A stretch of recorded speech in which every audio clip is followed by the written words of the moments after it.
I always start the videos in the front of the garage, so today I'm starting it in the back of the garage with the neon behind me. Don't know why, I just feel like mixing it up. But what's going on, guys? And welcome back to the channel. So today we're gonna take the STi out and we're gonna go drive it around a little bit. I drove it to the gas station and back yesterday just to put fuel in it. The tune isn't running the best as of right now because it is just a base map. We are getting a little bit of feedback knock. Damn, staying at 1, so I'm a little comfortable driving the car. I won't be getting on it too much. I got into boost a little bit yesterday just to be able to send a data log over to Chris so that way he can adjust the base map if need be. But before we go out and drive the car, I have a couple things that I need to get, well, I don't need to, but I want to get knocked out on the car. So first up, I am so excited about these. You guys have no idea. Some of you guys are gonna be like, why are you so excited about this? But I got rain guards for the STi, but I didn't get just any rain guards. I got OEM Subaru GD chassis rain guards. They are brand new, as I only opened one of them out of the packaging. They hold up to the car with some clips and some 3M tape. So, I mean, I don't know how to read any of this. I don't know how to read Japanese. I took Japanese for 2 years and I failed it. Well, I failed Japanese too. Oh, we have pictures though. So, I mean, that's kind of nice. We can figure it out with pictures, right?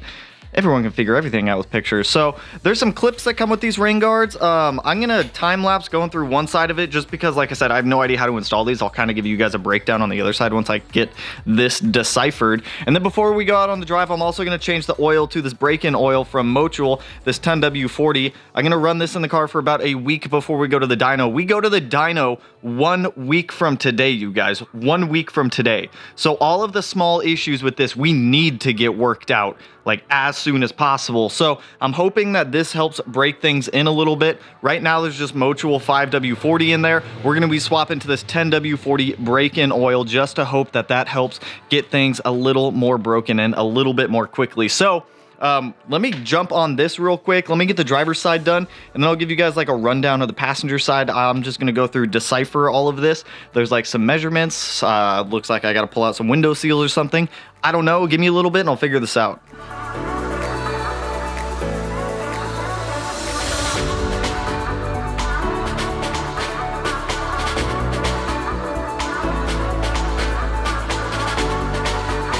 Yo, these things are sweet. So there's a reason why, obviously I live in Washington, it rains a lot. There's a reason why I want rain guards so I can have the window cracked down, not get soaking wet when it's raining. Now there's a reason though why I wanted these Subaru OEM ones. The OEM ones have such a good, come on, can we focus? The Subaru OEM ones have such good fitment because they actually clear the rain guard when you open the door. Unlike a lot of other Subarus, these older GD chassis, they don't have any upper door frame on here, so it's just window. It's just window. Sometimes they do nick the rain guards on aftermarket ones, so the fitment on these OEM ones right here is spot on. They're a lot easier to install than I thought when I was going through here. So you gotta pull down the weather stripping a little bit on both doors. Once that's done, you get the rain guard asphyxiated up to the window as per the hieroglyphics here. Once it's asphyxiated up here, and the best way I found to actually find like where this needs to sit is just using tape, as you guys saw. Just tape it up to the the pillar, the A to C pillar up here, and then you can kind of move it around a little bit. I put end marker points where I needed the rain guard to stop right there and right there, so that way when I was actually putting the 3M tape down, I knew how far to go on each end of it. And then once that's in there, you just slide the little clips in, put the weather stripping back up and on, and you're good to go. So this is not a full DIY how to install rain guards video. We want to go drive this car. Let me go knock out this other side.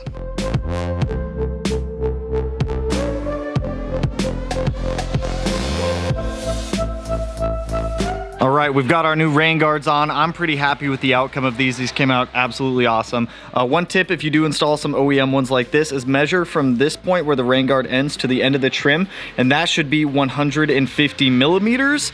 I don't know what it converts over to in inches, but these came out absolutely beautiful. I'm happy with them.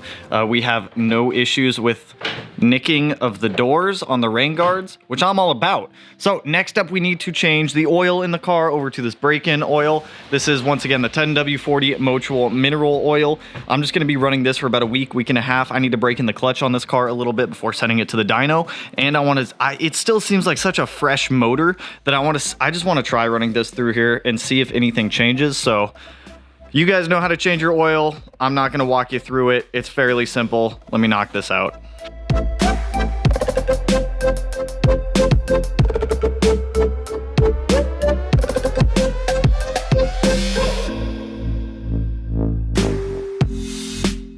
So we have fresh break-in oil in the car now. While I was under the car, I did find 2 oil leaks, which we're going to have to address before sending this thing to the dyno. One of them is the passenger side valve cover. I unfortunately, like an idiot, did not replace those gaskets like I did on the driver's side. So it's not gonna be the end of the world. It's not terrible. So I'll get those gaskets ordered today, so that way we can get that fixed. The other one I'm guessing is coming from one of these cam gear pulleys. Maybe when I put in those new cam gear seals, I just didn't push one of them in far enough, and we're getting a very small leak that's dripping a little bit of oil onto the header. Not the end of the world. We'll get that fixed. It's gonna be relatively annoying. I'll probably just pull the fans out, pull the intercooler. We'll get them fixed this weekend before we go to the dyno next week, but I'm gonna let the car idle for about 10 minutes, get some oil circulating in it, check oil level. If everything looks good, I'll throw the bumper on and we will go take her out, go drive her around a little bit, because that's why we're all here. That is why we're all here today.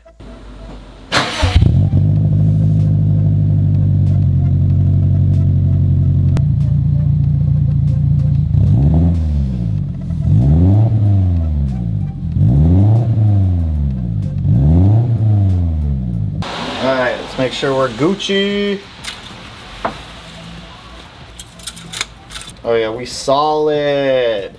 So my smaller 2 tasks are done. Knock out the rain guards, get the oil change to that break-in oil. I am gonna say that even with the new coil packs in the car, we still have that minor ticking there. It's not nearly as bad as it used to be. So by all means at this point, it could just be something in the head. That's one of the reasons why I wanted to throw in this break-in oil, just to help things break in a little bit. Because as you guys remember, when we pulled off those valve covers, we looked inside of there and we looked inside of that oil pan. That block looks pretty much brand new. So I'm gonna go get these valve cover gaskets ordered for the passenger side of the car, and then we're gonna go hit the road with this thing. Hey you guys, let's go drive this thing. I'm gonna tell you now, it's not the happiest when it's driven, but you know what? We're gonna drive it.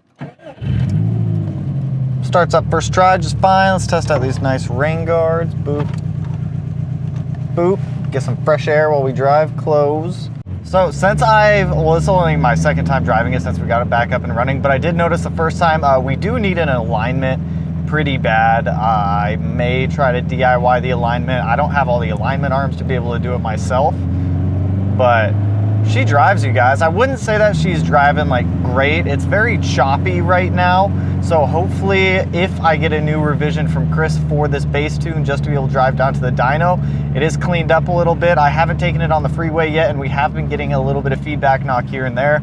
Right now we just hit negative 4.2 feedback knock. It's not the end of the world. It's nothing crazy. Our dam is still at 1, and we're on a base tune, so just keep that in mind. I know a lot of you guys kind of freak out sometimes when you see like negative 1.2 or negative 2.40. That got up to like negative 9 yesterday. You get used to it. It's just part of owning a Subaru. These rain guards are doing great though. They're working wonders. Pretty happy with those. I might get into boost a little bit for you guys. Like I said, I do need to break this clutch in, so it is a lot of like city driving that I'm gonna have to focus on doing, and the brakes need some love too. I don't know if they just need to be bedded, but these brakes, they don't feel the greatest right now. And we're just using OE replacement style calipers, or not caliper, OE replacement style rotors. God, and I need to roll the fenders. Oh man, there's still so much stuff I need to do with this thing. I'm gonna say that turbo sounds friggin' nuts. That thing like gets up in it real quick, and you hear every little RPM in that turbo. You see, it's a little bit choppy when starting to get into it. I'm hoping that break-in oil helps break in the motor a little bit and helps that ticking go away. I genuinely do think that the engine just needs to be broken in a little bit more. Sorry, you guys. I am on like a shakedown drive right now, so you're gonna have to put up with me.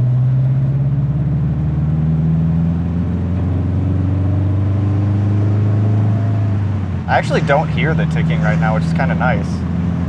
Maybe that 10W40 oil is actually doing something, but maybe I'm just talking to myself too loud and I can't hear it over my voice. Who knows? Who knows? Who knows? It does feel good to get out and drive this car though. Let me tell you guys that, because my rear dash cam is just hanging. It fell off the window. Because let me tell you guys, I have missed driving a manual car. Like, nothing against Melanie's car in the Impreza, but being able to drive the STi again, or just a STi, God, the brakes! I really have to dig into the brakes. I might have Subaru vacuum bleed those for me. I don't think we got all the air out of them. The clutch is starting to feel better as I drive it a little bit more just to get it broken in.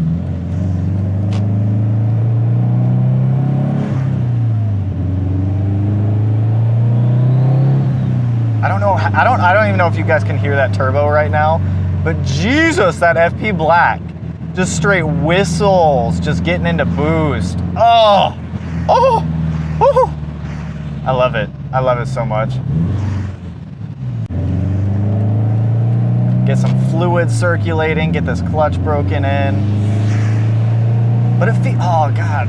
All the hard work, it's like starting to pay off. I cannot wait till this thing is tuned.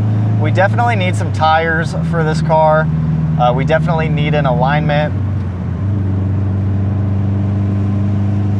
But it's getting there, and we need some tint. You guys were all pointing out on Instagram that I've got no tint on the car. I know, I will get that corrected. I will get that fixed.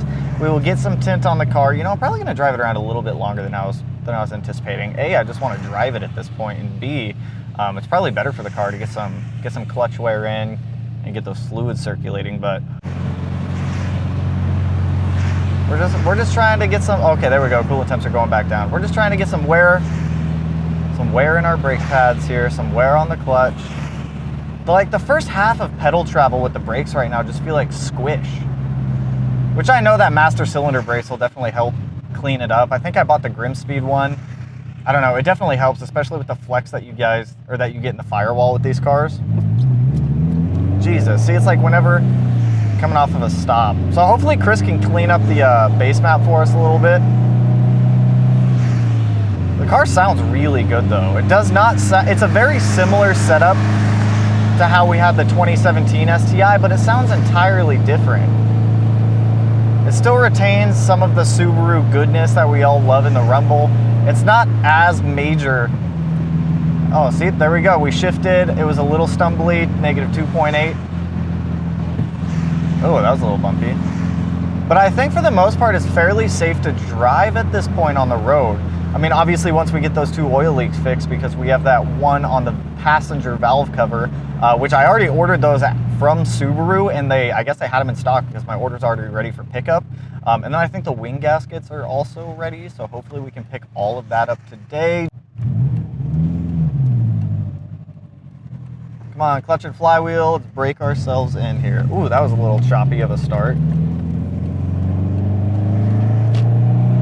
You guys want to hear the turbo? I do.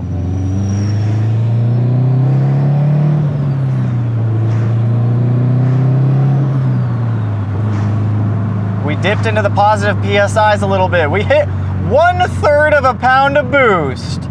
Woo, baby! That felt like a roller coaster. And then coolant temps shot up to 192. Let's get some air flowing over that. There we go, 190. I love it. You guys, I'm so happy I got this car. Like, now that I'm actually driving it, and no, it's not perfect by any means, but I feel like we built us a pretty solid car here. I can't really hear the engine ticking either. I don't know. Maybe I'm just losing my mind. I don't know. Maybe it is. Maybe it just needed to be broken in, but I feel like it's starting to get less and less loud. Ooh, woohoo! We're gonna take a right turn here, play avoid the potholes. I'm going for it. No yellow light can stop me. Power steering feels absolutely killer also. See, like, getting into the RPM band just feels incredibly choppy right now.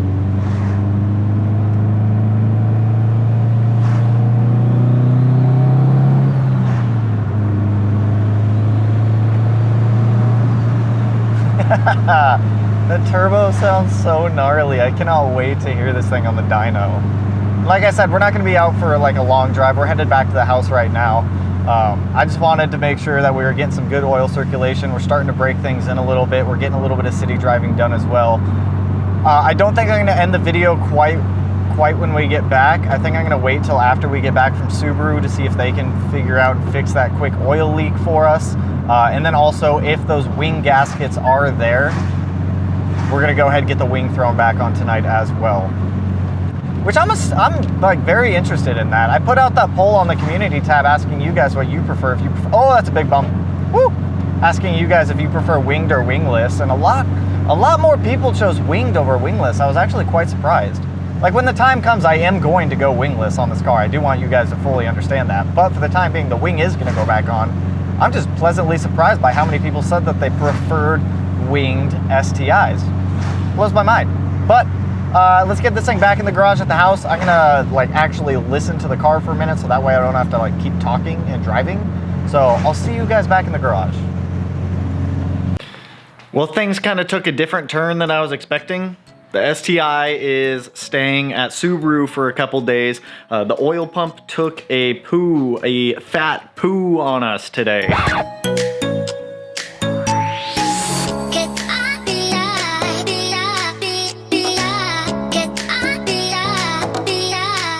So unfortunately, I should have swapped out the oil pump. I thought about swapping it out too when I had everything torn down, and I didn't, and I'm kicking myself for not doing it. But now Subaru's tearing it apart and fixing it for me because they can get it done a lot quicker than I can even get the parts. So it should be ready for pickup on Wednesday because we are so hard pressed for time, and I still have so much I need to get done on that 05 STI before we go hit the dyno. It makes more sense right now to have them knock out the oil pump for me. Unfortunately, it is a little bit more pricey and it is a little bit more expensive, but at least we know it'll be done 100% right. They're gonna redo timing. They're reusing all the timing components because it maybe has 10 miles on it. So we should have the car back in a couple days. I do have a loaner car. I have a I think it's a 2020 Impreza. It's quite quite impressive. Let me say that right now. But they are doing the airbag recall for me on all the airbags that need to be recalled because that car has never been in for any of the recalls that it has open on it. So they're doing the recalls, and they're also swapping out that oil pump. It's unfortunate. If you guys get down to that point where you're swapping out timing and you have all that other stuff and you're high mileage, spend the extra $100, $200 to get the oil pump. Just swap out the oil pump. I don't know why I didn't do it. I don't know why. I have no idea why. Now that I think about it, I have no idea why. So the car should be back Wednesday. I do have very good news though about the EG33, which while the 05 STI is gone, there are a couple things that I am gonna get done on the 17 STI. So I'm gonna push that car in here tomorrow. So that way we can start working on that a little bit. But our EG33 short block shipped. It shipped. The EG33 is on the way. It is on the way here, the full EG33 package, so we can get those heads back there, bolted up on that short block, and have a fully functioning long block. But anyways, that's where I'm gonna stop it, you guys. So anyways, super pumped that the car is driving. Sucks that the oil pump took a big steamy hot poo right on my face, but it is what it is. We're gonna work past it. We're gonna get that car to the dyno, and we are gonna get it tuned. We are going to make that dyno day. I will not miss it. We do need to swap out the half moons on the heads too under the valve cover, so I have to redo both valve cover gaskets anyway, so whatever, it is what it is. Anyways though, that's where I'm gonna end it today, you guys. So if you're pumped that the 05 STI is kinda drivable right now, go ahead, hit that like button. If you're not already subscribed, go ahead, one of these corners, don't know which one quite yet, but you don't wanna miss that car going to the dyno because we are going to make that dyno day, I promise. And with that, I'll catch you guys in the next one. Peace out, homies.